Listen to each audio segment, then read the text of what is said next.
Good morning. So I owe you guys an update.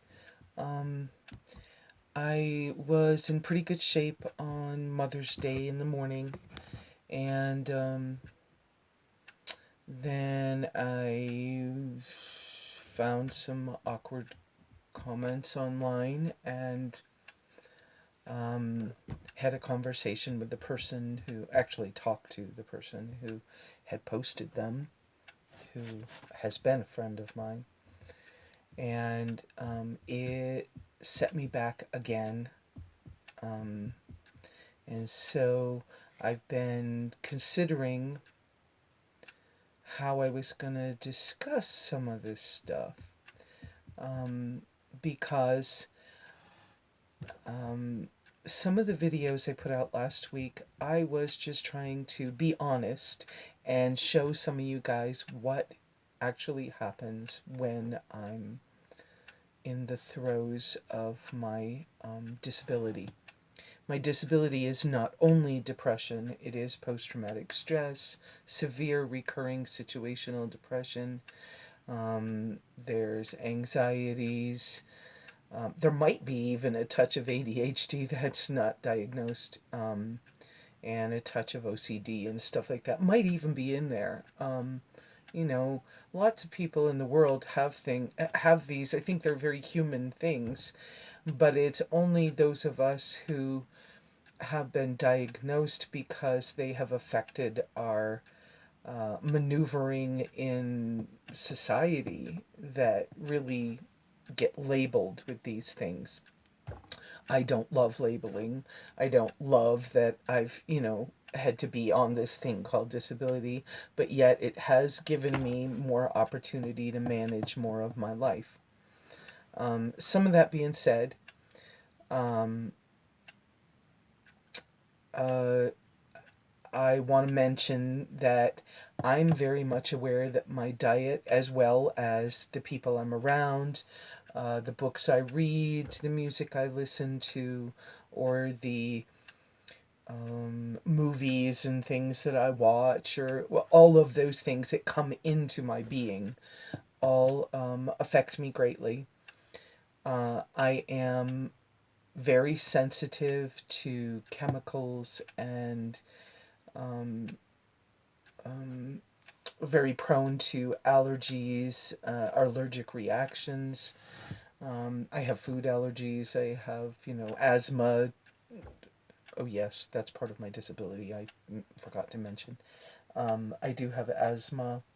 Um, so I'm a very sensitive person, emotionally as well as physically, like in the forms of allergens and things like that. So all of those things affect me greatly. I need quite a bit of alone time to process life, and I need to be very much in contact with nature and the outdoors and the earth, and I need to get my hands in dirt. And okay, normally that's done in our society in the form of gardening or raking or cleaning up or things of that nature. I need to spend time in sunshine more than in rain. I do think that I'm affected by weather pretty greatly. Um, Wind is hard. I have storm anxiety from some events that happened to me when I was hiking. It's pretty scary when you're on the top of a bald of a mountain. That's the part of the mountain that's like all rock and there's no more trees. You're so high. And a hail and lightning storm comes up, and the hail balls are about the size of a golf ball. It hurts worse than getting hit by a paintball thing. Um, and to have lightning flashing so close to you that you just know you're going to die. You don't really know, and it's slippery, and because the hail and you have to get over the top of this mountain. I have had that happen to me when I was hiking. And so I've been left with some storm anxiety. So when lightning and thunder comes up, I want a safe place to be in. I don't want to get too distracted this morning. So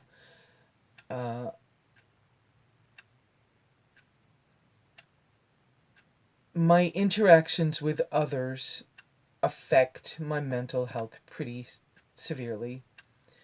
Um, I get,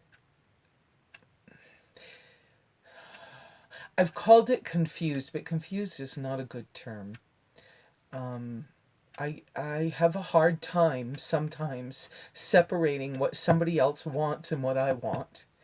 And if I don't get enough space, or I feel like I can't get enough space, then I can't process and remember what was the me part and what was the somebody else part. I, like anybody, can be forgetful. You know, I'm not young anymore, but age isn't the big thing. But you know, not I'm human. You know, I go through stuff, and I don't like to be in big crowds. It's hard for me, and when people are too close to me, it's harder. Space wise, even if someone is standing over my shoulder, oh, it's like it might be a post traumatic stress thing from childhood or something, but it's very like, don't stand behind me like that. Just, you know, some people, other people have things, they don't, they go in a restaurant, they want to sit where they can see the door or where they can see their car. I'm not that much different from other people. And yes, I've been diagnosed with some things, and that is why I'm on disability, and it is why I get a social security check. And I do continue to see my, in my case, therapist. And I go to a doctor every once in a while and just get a checkup. And it is why I get a social security check. And they do check on me to make sure that I really truly am disabled. So for those people who have written comments thinking that I'm not deserving of my disability income, you know, I hope that helps answer some of those questions. I have chosen to live the way I have and be renovating yet another trailer. And yes, that blue tape's going away this week. I've had the solution for a while. I just haven't been motivated enough to do that particular project because I need to be very careful with that one. Anyway, I have chosen to live this way because I am more able to stay in contact with. I live a lot of my life outdoors. Travel trailers are small, so you get to be outside. I can see and hear the birds in the morning. The walls are thin, so you're a little more in touch with, oh, I heard hoof sounds, and you go, you know, go look for what's the animal that's close by. The other night we had, well, the other day, it was in the morning, I had some antelope come through, and they're beautiful. They look like they belong in Africa, but they're beautiful. And I'm able to manage that much better in the place where I live, which is very off grid. I'm 40 miles from the nearest town, and I have a lot of trees around me. They're not trees like in Flagstaff, Arizona, with, you know, big pine trees and stuff like I grew up with, but they are trees nonetheless. And I do not want to, well, I'll talk about my plans in the future. I started to go there. Let me not go there and stay focused. So my living where I live helps me, and the way I live helps me to manage my mental health. And so I am blessed that I worked for a number of years, from the time I left my ex-husband, I don't know, in 1999, I think it was, until 2005 when I became permanently disabled. I worked, and I worked hard, and I never made great money. One year, actually 2 years, I worked for IBM as a project administrator. And I did really well while I was working for them. I was encouraged. I had support with the team I worked with and all. And I was very happy in that lifestyle, but I did not have a college degree. So I was not able to continue in that career. And then it was shortly after that when I started to be so depressed, and there was a relationship breakup and a bunch of crazy stuff that kind of went on in my life. And I could not continue working on that level. First off, there weren't any other jobs where they were willing to take me without a degree. So, getting a degree was not an option at the time because all my college credits had something to do with either psychology, art, or oh wow, I forgot what the other thing was. Culture. And so I couldn't get a quick degree, and I was older by that time. I was in my 40s. So my jobs went from a pretty decent income when I worked for IBM back to you're somebody's secretary again, or you're transcribing books. I did that for a while, or whatever it is that I was doing. And the income was lower, and then the opportunities for work were less because I was getting older. And then I was basically homeless, sick, and unemployed for probably 2 years before I actually was put on disability by the doctor, and then, or applied and all, the doctor encouraged that, and then became permanently disabled. And that is why my income is as low as it is, and I do get less than $1,000 a month. I'm actually closer to $800 a month. And that is why, after I made a couple of poor choices with using a credit card for an emergency fund during my time as a van dweller, I have been I found a way to get out of debt, and the process leading me there encouraged me to choose an amount that I could live on.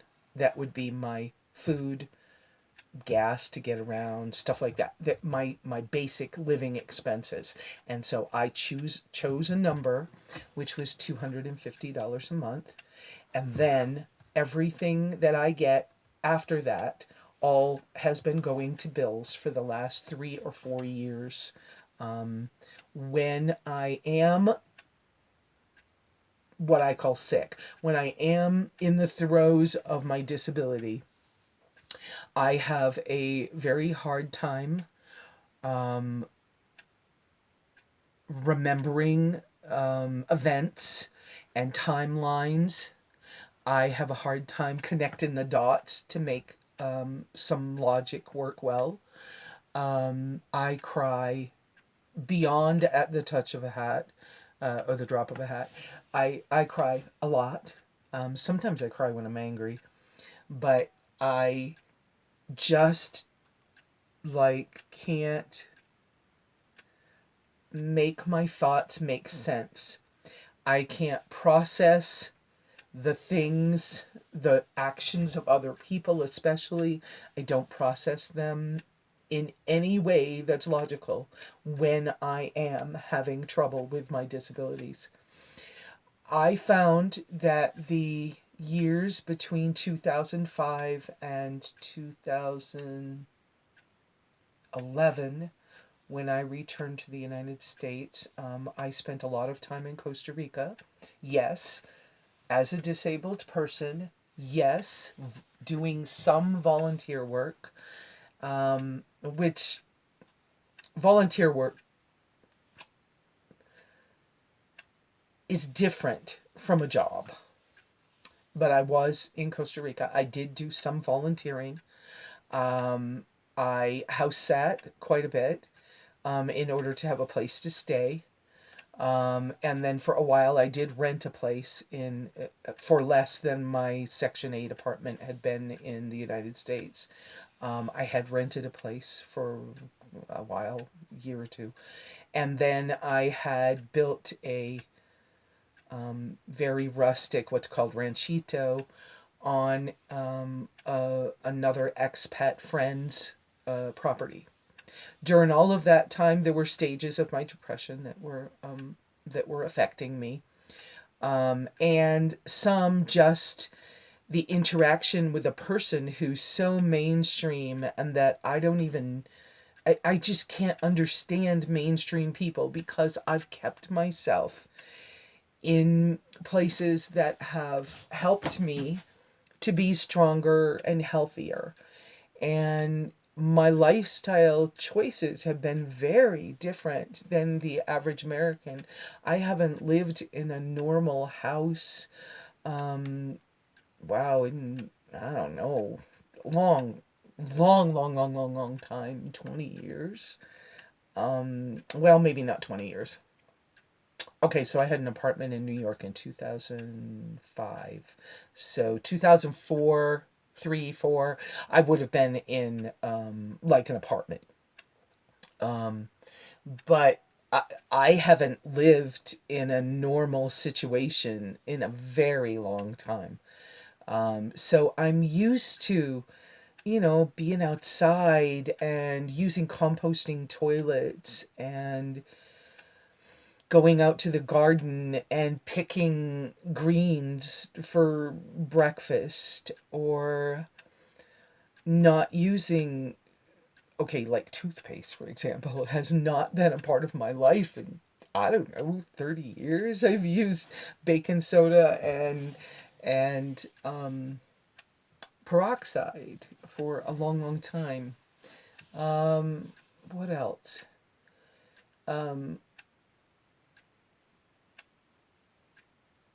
Yeah, my lifestyle is very different, but it supports me being my healthiest more often. And so I am sorry and I want to apologize for anyone who has been affected by my disability or by my trying to explain my disabilities or allow other people to see them so that they can have a little more understanding and compassion. I think that there's not enough compassion in the world for people who are different, and that different lots of things.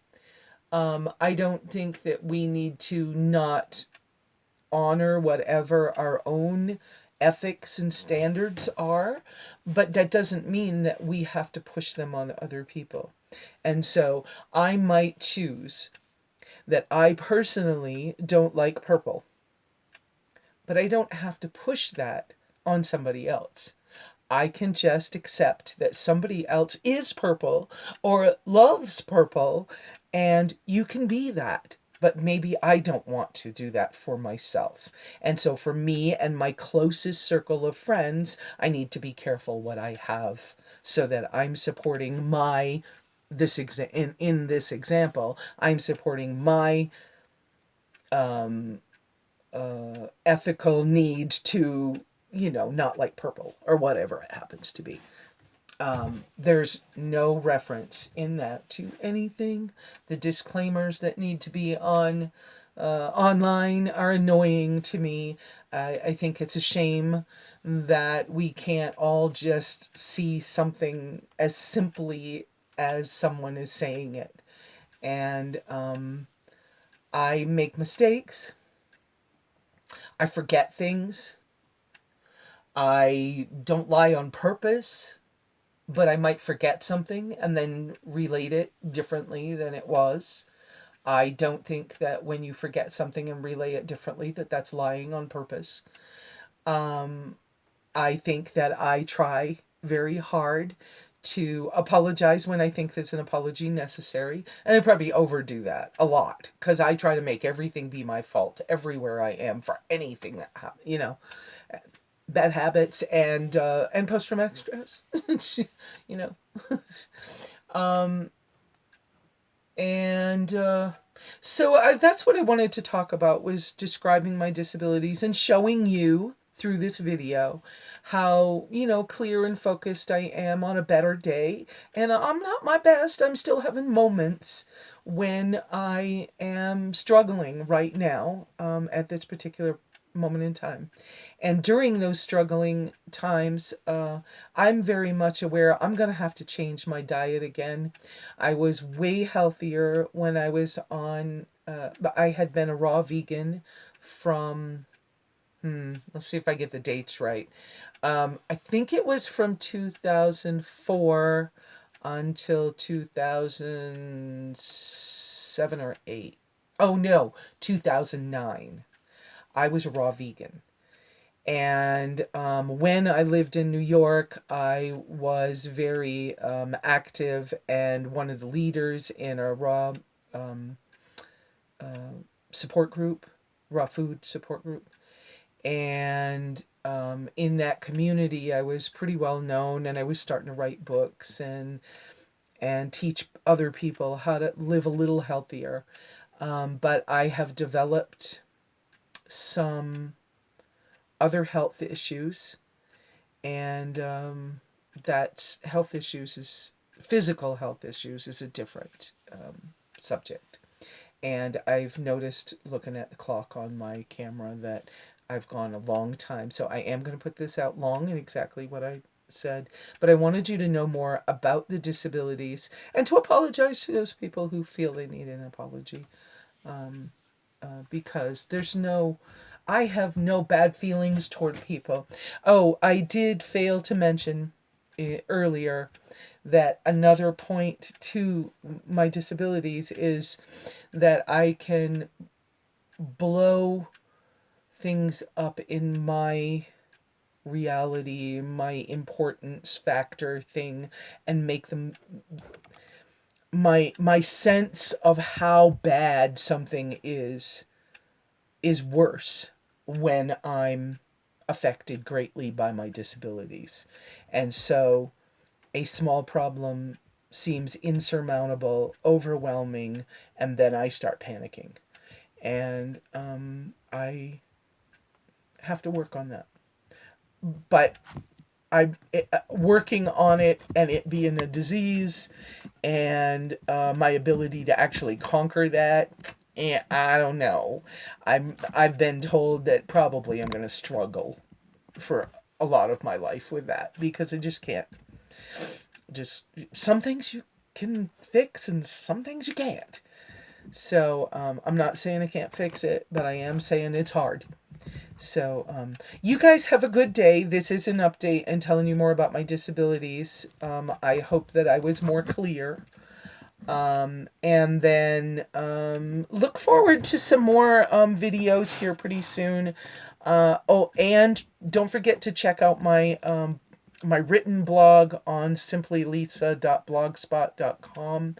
I hope to be putting out more stuff on how I became a traveler, maybe a little more about the dragonfly story that I told with Curious Carly, and then how I came to be a van dweller, and about, those parts of my life, the nomadic van dweller traveler stuff. Okay, talk to you later. Bye.